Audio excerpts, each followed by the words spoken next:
sesuai dengan janji kita di podcast beberapa hari yang dengan Bung M. Subhan SHMH. Beliau seorang putra bangsa yang sangat peduli kepada tertib hukum dan kepada nasib pribumi Nusantara. Tadi siang jam 13.30 beliau telah melaksanakan sidang pertama uji materi ke Mahkamah Konstitusi terkait kewarganegaraan orang-orang asing yang tinggal di Indonesia dan terbukti terkonfirmasi mereka belum pernah mengajukan kewarganegaraan. Terutama diantaranya adalah klan Ba'alwi, imigran dari Yaman yang akhir-akhir ini viral, disoroti dengan berbagai macam penyimpangan, termasuk pengakuan cucu Nabi yang belum terkonfirmasi, bahkan terindikasi palsu. Mereka juga rasis, mereka juga membelokkan sejarah Nusantara, mereka juga memalsukan banyak makam-makam, dan kini mereka mencoba untuk mencaplok para pahlawan bangsa, diakui sebagai bagian dari mereka.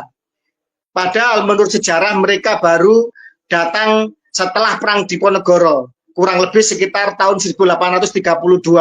Kemudian setelah itu, imigran dari Yaman ini tidak mendukung perjuangan kemerdekaan bangsa. Mereka absen di gerakan 1908 Kebangkitan Nasional. Mereka absen di Sumpah Pemuda 1928. Mereka juga absen di dalam perjuangan seputar BPO, PKI, PPKI, Persiapan Kemerdekaan Indonesia, hingga mereka juga absen di dalam Perang 10 November, padahal Jenderal Malabi wafat di Jembatan Merah, di dekat Kampung Ampel, tempat banyak dari klan mereka tinggal, tanah perdikan Ampel tinggal sedikit, banyak yang dikapling-kapling oleh mereka, tapi mereka absen di dalam serangan agresi militer pertama dan kedua Belanda. Mereka juga absen di dalam serangan Janur Kuning, juga tidak tercatat nama mereka ikut dalam perjuangan bangsa. Tetapi kini mereka seolah-olah menjadi majikan-majikan dari pribumi Nusantara. Ternyata menurut Kang Mas Subhan, sarjana hukum, magister hukum ini yang telah mengajukan uji materi ke Mahkamah Konstitusi, mayoritas dari mereka terbukti belum pernah melakukan proses pengajuan kewarganegaraan kepada pemerintah Republik Indonesia secara resmi, sebagaimana amanat dari Undang-Undang Dasar 45 kita, pasal 26 konstitusi kita, dan juga Undang-Undang Kewarganegaraan yang itu oleh uji materi kepada Mahkamah Konstitusi. Baik, sekali lagi saya katakan, no viral, no justice. Kalau tidak viral, kalau tidak ramai, tidak meledak beritanya, tidak didukung oleh netizen, maka tidak ada keadilan. Begitulah yang masyhur di dalam kekinian Indonesia, bahwa keadilan harus dicapai dengan diviralkan dahulu. Karena itulah maka seluruh elemen bangsa yang peduli kepada nasib pribumi Nusantara, kepada konstruksi hukum kita, tertib hukum kita, tentang kewarganegaraan kita, harus mendukung perjuangan ini, pergerakan ini. Dan silahkan untuk apa yang menjadi pembicaraan, pengawalan kita terhadap sidang Mahkamah Konstitusi ini bisa disebarluaskan. Boleh diambil video-video yang berkaitan dengan kegiatan ini, dengan perjuangan ini, tetapi tentu saja secara etika harus mencantumkan dari mana mengambil cuplikan video yang sedang kita konsen dan kita konsentrasi untuk melakukan uji materi di Mahkamah Konstitusi ini. Baik, tanpa panjang lebar, silakan Mas Subhan, Kang Mas kita, untuk menceritakan detail terkait mengenai masalah sidang hari ini di Mahkamah Konstitusi. Silakan, Kang Mas. Baik. Assalamualaikum warahmatullahi wabarakatuh. Waalaikumsalam warahmatullahi wabarakatuh. Tadi dimulai sidang panel, sidang sidang pertama oleh Mahkamah Konstitusi perkara nomor 14, yaitu perkara permohonan uji materi yang saya ajukan. Pada intinya, Majelis Hakim panel setuju dengan permohonan saya, namun ada beberapa perbaikan, dan itu saya terima sebagai masukan karena perbaikannya hanya bersifat asosial itu, atau hal yang tidak pokok, nggak apa-apa. Cuman ada salah penulisan, ada hierarki undang-undang yang kelewati, hanya itu. Tapi substansi daripada permohonan saya, justru hakim ada kekhawatiran ini berdampak sangat luar biasa, kata dia. Pasti. Dia bilang begitu. Maka begini, harus ada dukungan yang luas oleh bangsa ini agar ini dikabulkan. Tetapi andai kata karena hakim udah khawatir begitu, nggak dikabulkan, juga tidak apa-apa sebenarnya. Karena materi undang-undang dasar pasal 26 itu jelas sekali. Yang menjadi bangsa Indonesia, yang menjadi warga negara Indonesia adalah bangsa Indonesia asli. Itu nggak bisa ditawar. Kalau ditanya, khususnya umpama Mbak Alawi, kita tanya, apakah mereka bangsa Indonesia? Bukankah dia bangsa Yaman? Bahkan kalau ditanyakan kepada dirinya sendiri, dia akan pasti bilang, dia bukan bangsa Indonesia. Nah, itulah kekhawatiran hakim, kenapa kalau ini dikabulkan, akan menjadi luar biasa dampaknya itu. Karena di semua lini pemerintahan telah ada isian orang-orang Balawi ini. Hampir di semua lini pemerintahan itu ada sekarang dia. Nah, itu kalau dikabulkan, itu teranulir dengan sendirinya mereka-mereka itu. Baik, sebentar.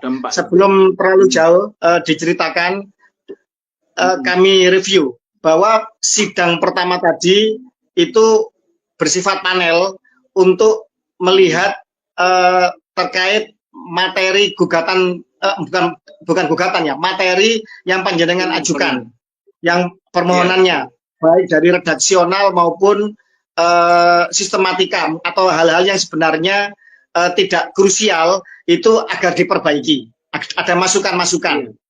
Oke, itu yang pertama. Oke, itu yang pertama. Yang bersifat formal. Yang bersifat formal. Oke. Tapi tidak substansial kan? Tidak mengubah. Oke, siap. Terima kasih. Kemudian yang kedua, ada statement dari salah seorang majelis hakim yang menyatakan bahwa uji materi ini akan berdampak sangat luas, sangat besar apabila nanti dikabulkan. Begitu? Atau di garis bawahi? Betul. Kita nggak sebutkan nama hakimnya, nggak enak. Tapi ada dalam ruangan itu ada suara hakim begitu. Ada suara hakim yang menyatakan bahwa. Iya. Oke. Nah, kalau artinya dampaknya luar biasa. Dampaknya akan luar biasa, berdampak luas, berdampak yang sangat dahsyat ya di dalam kehidupan kebangsaan ini. Seandainya kemudian gugatan uji materi ini ternyata nanti dikabulkan. Jadi begitu. Oke. Tapi tadi saya keluarkan argumen. Sekarang kalau nggak diputuskan, bagaimana sistem kewarganegaraan kita? Ada orang asing menjabat di pemerintahan. Kacau bukan itu? Tak gituin. Saya berargumentasi hanya itu aja. Nah, sedangkan Indonesia itu menganut azas paternal, keturunan darah dari bapak, dari laki-laki. Itu cukup jelas untuk membuktikan bahwa dia itu dari terah laki-laki, nggak ada keturunan bangsa Indonesianya. Maka dia bukan bangsa Indonesia. Harus diputus oleh hakim ini menurut saya. Tapi andai kata tidak diputus, tidak dikabulkan, juga tidak akan berubah status para orang asing ini akan tetap menjadi warga negara asing. Karena undang-undang dasarnya bunyinya begitu. Baik, sebentar. Sebelum terlalu jauh, artinya sidang pertama ini masih peninjauan terhadap materi panjenengan, itu yang pertama. Baru sidang kedua nanti mungkin sudah mengarah kepada argumentasi hukum ya, yang harus disampaikan untuk untuk pengujian itu sendiri. Oke, begitu ya? Jadi nanti iya betul, sidang kedua masih bersifat panel. Sidang pendahuluan. Kedua, tanggal 24 nanti. Tanggal 24. Nah, 14 hari lagi, iya. 2 minggu lagi. Itu sidangnya menerima argumentasi yang dimasukkan ke permohonan gitu. Jadi argumentasinya apa ini? Kurang, makanya saya akan tambah. Oke, baik, siap. Jadi sidang kedua nanti setelah sekarang diminta untuk ada perbaikan-perbaikan, nanti akan dilihat perbaikannya seperti apa. Jadi masih bersifat panel dulu. Oke, baik. Sebelum melangkah terlalu jauh, apakah nanti diterima atau tidak? Kalau menurut panjenengan pribadi selaku praktisi hukum, panjenengan masih optimis nggak? Kira-kira ini akan dikabulkan oleh majelis hakim? Super optimis karena tadi hanya satu hakim yang ngomong gitu. Sementara di Mahkamah Konstitusi itu ada 9 hakim. Gitu. Misalkan diterima berarti ada seandainya ada yang menolak berarti kan dissenting opinion ya istilahnya. Dissenting opinion. Pengambilan suara. Gitu. Pengambilan suara. Oke. Baik.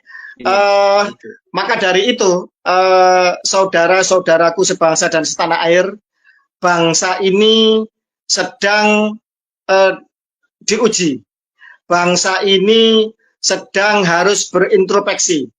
Dan sebagai pribumi Nusantara, pribumi Indonesia yang mayoritas, kita sedang menelaah tentang orang-orang asing, terutama dari klan-klan Arab dan lebih terutama lagi dari klan Habaib Alwi yang sedang diuji materi tentang status keluarga negaraannya. Artinya, kalau dari sensus 2010, Kang Mas, itu klan Arab itu jumlahnya hanya 0,1% dari seluruh bangsa Indonesia. Kalau jumlah warga negara Indonesia pada hari ini sekitar 280 juta, berarti 0,1% itu adalah sekitar 280.000.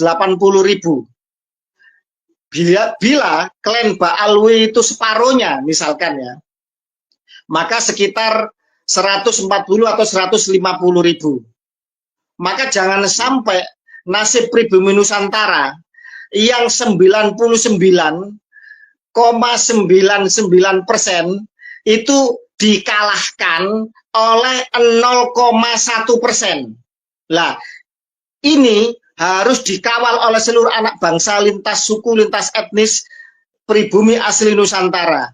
Jangan sampai nasib bangsa ini itu kemudian nanti akan dikalahkan atau akan mengalami penindasan yang berulang, sisa-sisa dari residu atau polusi dari penjajahan oleh 0,1% imigran yang didatangkan oleh kaum penjajah, yang sementara itu mayoritas dari mereka. Saya mengatakan mayoritas ya, bukan berarti tidak ada. Saya yakin mesti ada di antara mereka yang sudah mengajukan kewarganegaraan. Jangan sampai kemudian dikalahkan oleh mayoritas dari mereka, dari 0,1% ini yang belum punya status kewarganegaraan berdasarkan amanat konstitusi kita. Nah, terus kemudian selain optimisme dari Kang Mas Subhan, hal-hal apa lagi yang bisa diceritakan pada hari ini tadi, sidang pertama tadi, Kang Mas? Jadi gini, ada satu argumen dari hakim untuk membuat contoh. Nah, saya membuat contoh, kenapa ini harus equal terhadap semua warga negara. Saya bilang bahwa ada warga negara keturunan Tionghoa yang pada awal-awal kemerdekaan, bahkan sampai tahun 80-an, dikejar-kejar aparat agar mengakui atau pulang. Nah, kenapa warga negara Arab itu tidak? Berarti negara telah berlaku tidak adil kepada semua warga negara yang ada di Indonesia.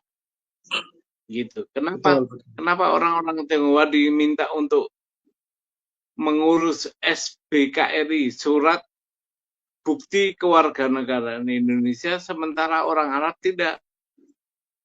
Nah, saya kasih contoh itu. Artinya apa?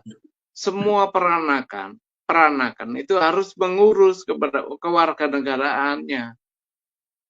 Nah, peranakan itu siapa aja? Saya jelaskan.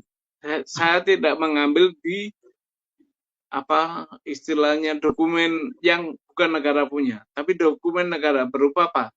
Penjelasan Undang-Undang Dasar yang dibuat oleh Mr. Supomo, yaitu penjelasan pasal 26 ayat 1 itu, bahwa yang dapat menjadi warga negara itu peranakan. Disebut di situ ada peranakan Belanda, ada peranakan India, ada peranakan Tionghoa, ada peranakan Arab.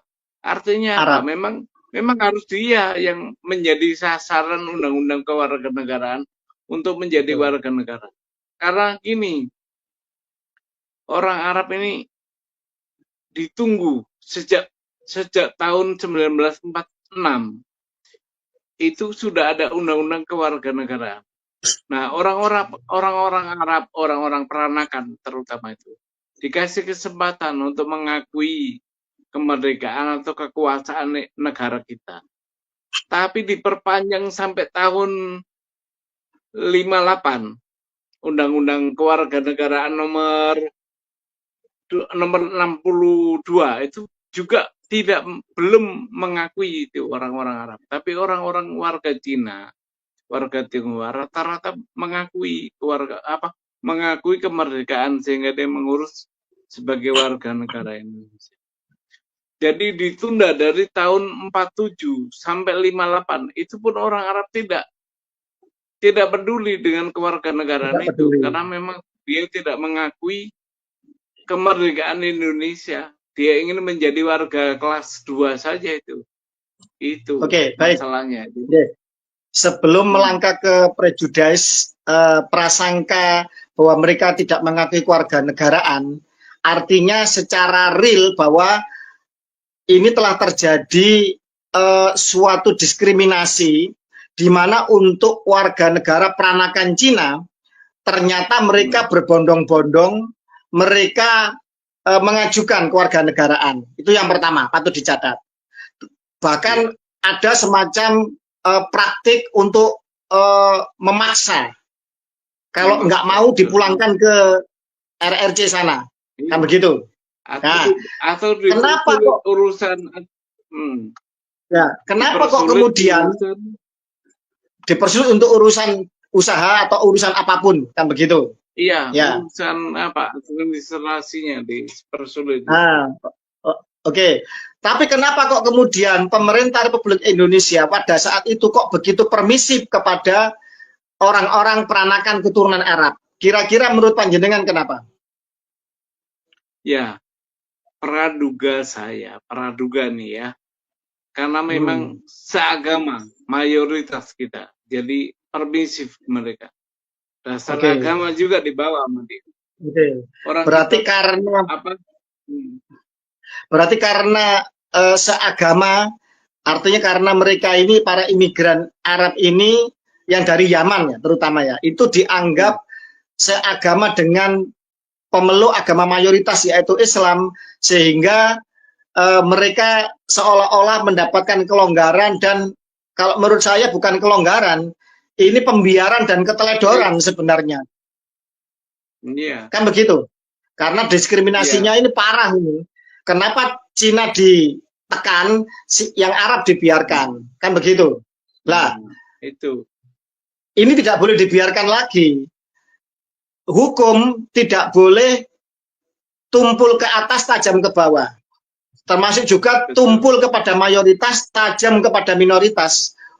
Di mata hukum semuanya sama, kan begitu. Siapapun itu harus sama, kan begitu. Jadi, artinya di dalam masalah kewarganegaraan ini, kepada mereka-mereka seluruh peranakan dari etnis asing harus sama pula perlakuannya. Ini kalau kita mau menerapkan Bhinneka Tunggal Ika, mau menerapkan kesetaraan, mau menerapkan tertib hukum yang benar, kan begitu Kang Mas? Kalau menurut kami seperti itu. Negara tidak boleh memihak kepada satu karena agama. Itu bahaya. Setuju. Jadi equal kewarganegaraan itu tidak boleh dipandang dari agama. Itu akan berbahaya. Sekarang kita balik, coba ke umat Islam yang minoritas, apa bahayanya kita, Kak? Apa nggak bahaya kita, ya? Iya. Nah, begitu sebaliknya, maka ukuran agama tidak boleh dicampur dengan hukum positif. Agama punya hukumnya sendiri, negara punya hukumnya sendiri, dan kedua-duanya tidak bertabrakan kalau diterapkan. Setuju. Bahkan saling mengisi itu mestinya itu.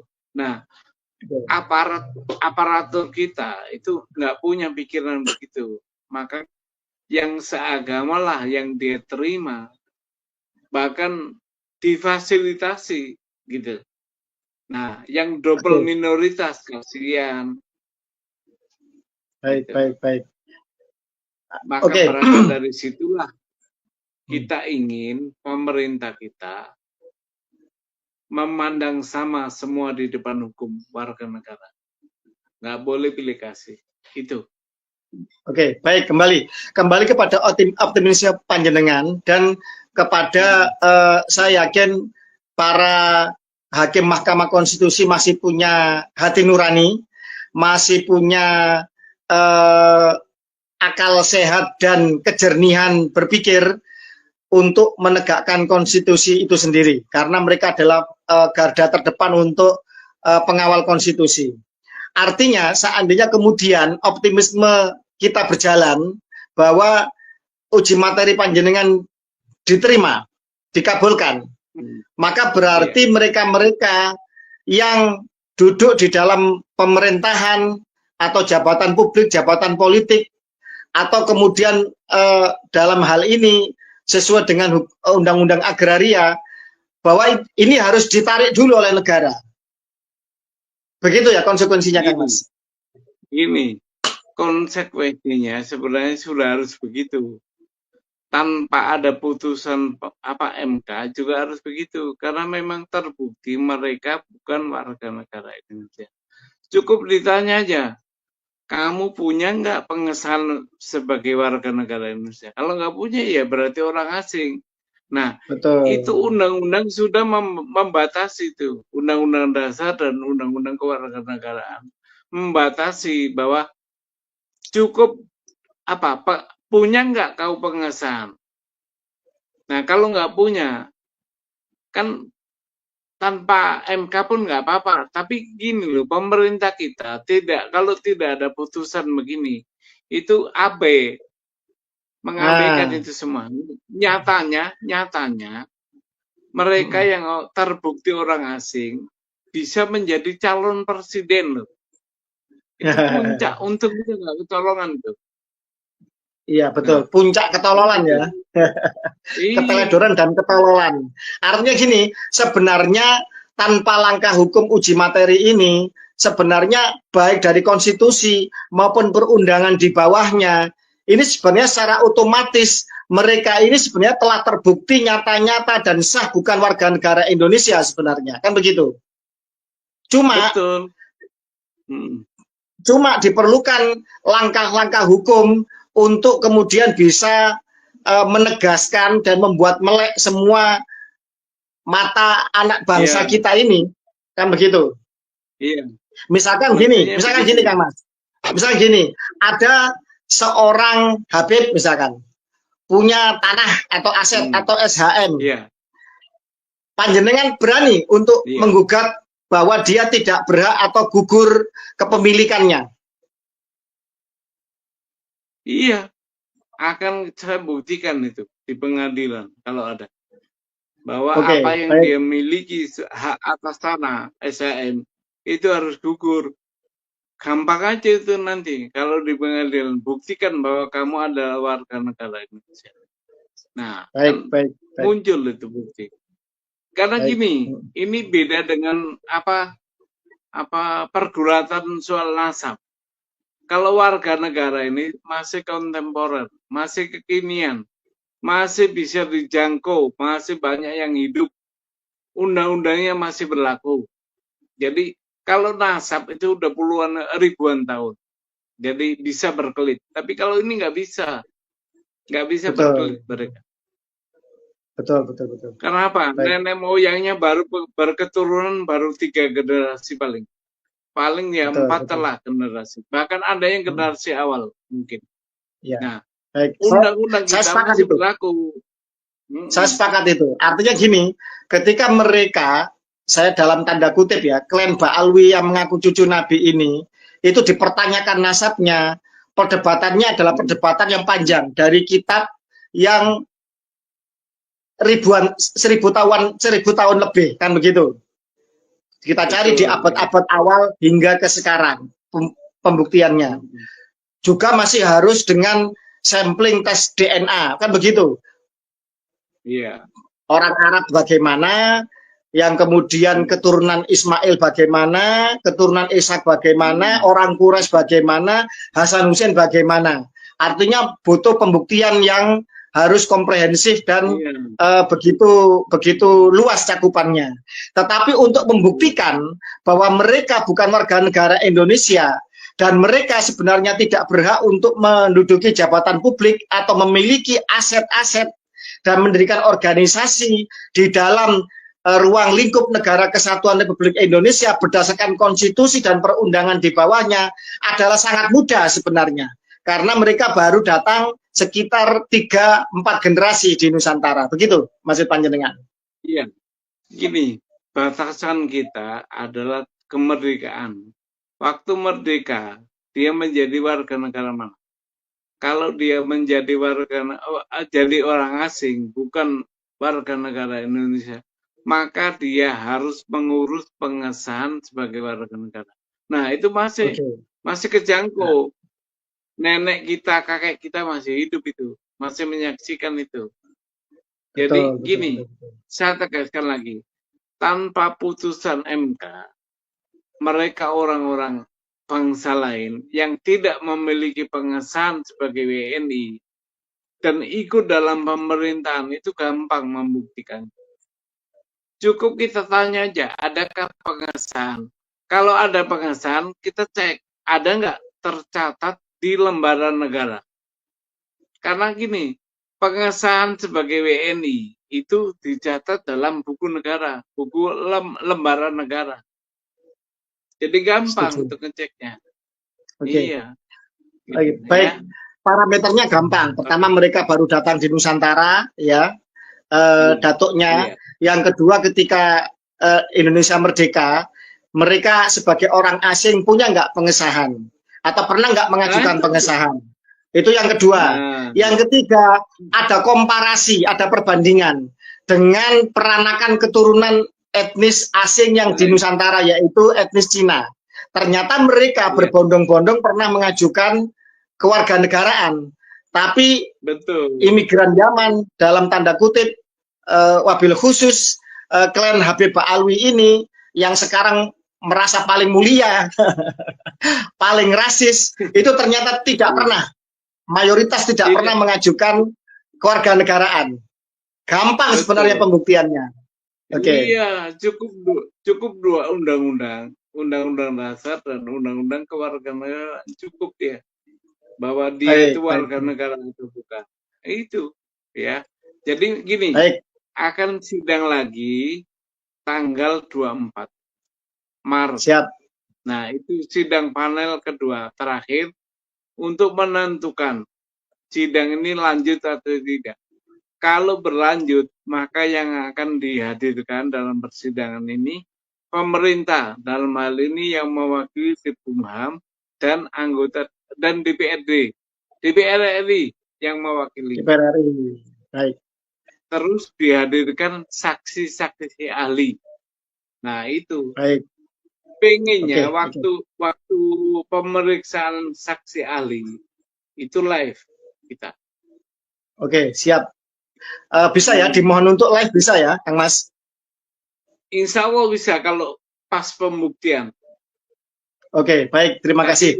Jadi sudah bisa ya. Jadi Mas Subhan sudah konfirmasi ke Mahkamah Konstitusi bahwa bisa live untuk nanti ketika pembuktian ya dari saksi ahli. Iya.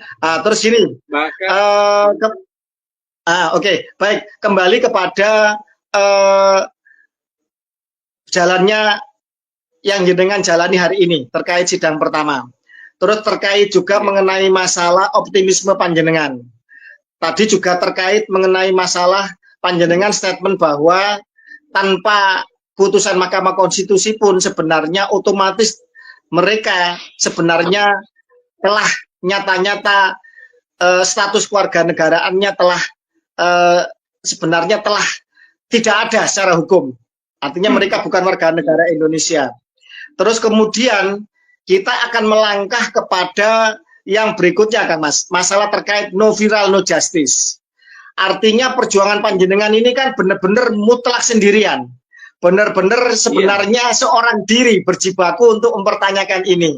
Karena itulah kemudian kita kami menyerukan seluruh segenap anak bangsa, lintas suku, etnis, agama yang merasa pribumi Nusantara, atau mungkin juga yang merasa peranakan dari etnis asing yang pernah mengajukan, mengajukan kewarganegaraan untuk ikut mendukung gerakan ini agar terjadi keadilan dan kesetaraan di dalam kehidupan bangsa kita. Kang Mas, ini beberapa klan Arab di luar Habib Ba'alwi, terutama yang sudah paling lantang selama ini dari keluarga klan Az-Zubaidi, itu telah berkorespondensi dengan kami dan mereka mendukung perjuangan pergerakan ini. Klan Az-Zubaidi, Kang Mas, itu secara DNA benar-benar orang Arab, haplogrupnya J1. Secara haplotype mereka terbukti sebagai keturunan dari garis Ismail bin Ibrahim. Alhamdulillah mereka juga mendukung pergerakan ini, mereka mendukung anti rasisme di Nusantara, mereka mendukung kesetaraan, mereka mendukung Bhinneka Tunggal Ika, dan alhamdulillah sangat surprise mereka juga mendukung tentang perjuangan pergerakan panjenengan. Dan kami mengundang kepada seluruh segenap lintas etnis, baik asli pribumi maupun non pribumi yang telah menjadi warga negara Indonesia, yang dulu terutama etnis Cina ya, atau klan-klan Arab yang pernah mengajukan kewarganegaraan untuk ikut mendukung pergerakan ini. Karena apa?